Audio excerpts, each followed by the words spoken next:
Good morning, students. In exercise 5.5, totally 10 sums, 6 sum is over. Now 7th sum. See the 7th sum. A rod of length 1.2 meter moves with its ends always touching the coordinate axis. What is the length of the rod? Is nothing but 1.2 meter. So this is going to be x-axis and y-axis. This is going to be x-axis and this is going to be y-axis. This is x dash and this is going to be y dash. This is origin O. This is on origin O. This is a rod of length which touches the coordinate axis. This is a rod. This rod touches the coordinate axis. Coordinate axis nothing but x and y.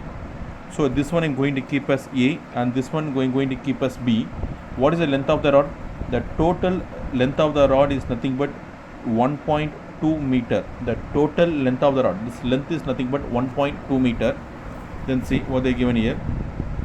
The locus of a point P on the rod, which is 0.3 meter from the end. The locus of P, they are saying the locus of P on the rod. There is a point P on the rod. So I am going to place a point P. P is nothing but locus. This locus I am going to consider as h comma k. I am going to consider as h comma k. This locus is a movable point. It can move anywhere here. So this locus is on the rod. Nothing but P. I am going to place P is nothing but h comma k. If I am going to place P is nothing, this point is nothing but h comma k. So this is nothing but h and this one is nothing but k. This point will, this length is nothing but h and this length is nothing but k. For example, if I am going to say I am going to place a point 2 comma 3 means this point is nothing but 2 and this point is nothing but 3. This is 2, this is 3. This is nothing but 2, this is nothing but 3.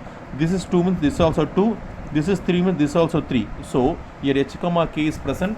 So this will be x axis h and y axis k. So h comma k. Next see P on the rod, which is 0.3 meter from the end in contact with x axis. What is the distance? This distance from x axis end to x axis nothing but 0.3 meter. If P to A is 0.3 meter, from B to B is nothing but 1.2 minus 0.3 is nothing but 0.9 meter. So they given P to A is nothing but 0.3 meter. So we can assume this as not assumption. We can take 1.2 minus 0.3 is nothing but 0.9 meter. What they are asking, the question is nothing but find the eccentricity. I need to find the eccentricity. I need to find the E. I need to find E.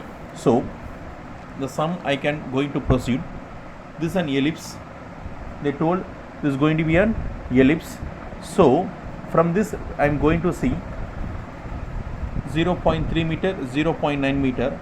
I am going to choose the triangle. This A, P, I am going to choose as D. So BDP is a right angle triangle in a right triangle. In a right triangle, what is the triangle? BDP. BDP. This one triangle.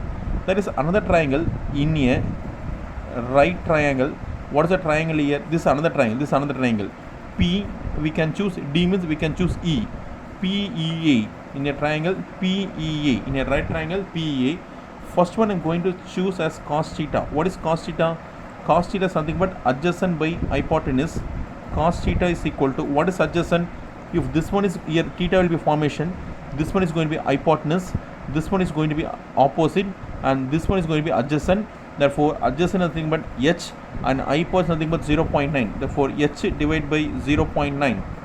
Here from this triangle I am going to take only sin theta. Sin theta is equal to opposite by hypotenuse. Sin theta is equal to, what is opposite here? The same theta formation. This is going to be k. K by 0.3. K. What is hypotenuse? This hypotenuse k divided by 0.3. We know the formula, one trigonometric identity. We know what we know. Sin square theta plus cos square theta is equal to 1. We know sin square theta plus cos square theta is equal to 1. So sin square we can place k divided by 0.3 the whole square. Sin square k divided by 0.3 the whole square. Cos square h divided by 0.9 the whole square is equal to 1. K square 0.3 the whole square is nothing but 0.09. H square 0.9 the whole square is nothing but 0.81 is equal to 1 is equal to 1. So k square divided by 0.09 plus h square divided by 0.81 is equal to 1. So as which one is going to be biggest one? This one is going to be biggest one, this is going to be smallest one, because this one is a biggest, this one is the smallest, because 0.8, this is 0.8, no. So a square is nothing but 0.81, b square is nothing but 0.09. I need to find eccentricity E. What is E? E is nothing but square root of a square minus b square by a square, square root of a square. What is a square? 0.81 minus b square 0.09 divided by a square 0.81. So we are going to find the answer. So 0.81 minus 0.09, so 11 minus 9 nothing but 2, this will become 7. 0.72 square root of 0.72 divided by 0.81.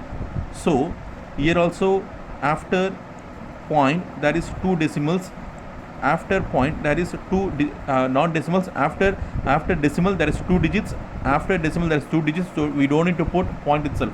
So we can write square root of 72 by 81, we can write as it is, because if I going to multiply with 100, because 2.2 this 2 digits, no, 72 81, so square root of, so simply I can cross using the 9 table. If I going to cross in 9 table, how many times 81? 9 times. This one is 8 times. 8 9s are 8, 9s are 72, 9 9s are 81, 8 by 9. So this 8 I can write as, how I can write this 8? 2 into 2 into 2. This 9 I can write as 3 into 3. For 1 2 I can put 1, square root of 2. For 3 I can put 3. So what is the answer? E is nothing but 2 square root of 2 by 3.